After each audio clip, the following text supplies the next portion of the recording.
Pemirsa, tak dipungkiri pelaku usaha di Bali sangat terdampak oleh pandemi COVID-19 termasuk pengusaha muda Bali yang 80% usahanya berkaitan dengan pariwisata.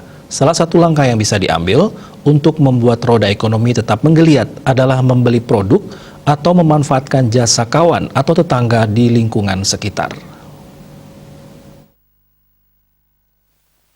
Ketua HIPMI Bali Pande Agus Permanawidura Selasa 29 Desember mengatakan saat ini yang bisa dilakukan pengusaha muda untuk menggerakkan ekonomi adalah saling membeli produk kawan.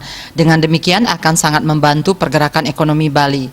Mengingat dari 500 pengusaha muda yang tergabung di HIPMI, 80% berkaitan dengan pariwisata. Sementara pandemi sangat memukul aktivitas pariwisata sehingga mengganggu pertumbuhan ekonomi Bali. Ia berharap dengan berbelanja produk sesama pengusaha, dapat terjadi perputaran ekonomi secara menyeluruh. Selain itu, banyak pengusaha muda yang melakukan transformasi bisnis di masa pandemi, menyesuaikan kebutuhan di saat pandemi. Upaya ini ampuh untuk bisa bertahan. Sekretariat DPD HIPMI Bali sekaligus coffee shop menjadi wahana bagi pengusaha muda untuk membantu penjualannya. Upaya bertahan yang dilakukan juga diiringi dengan upaya menyuarakan harapan para pengusaha muda.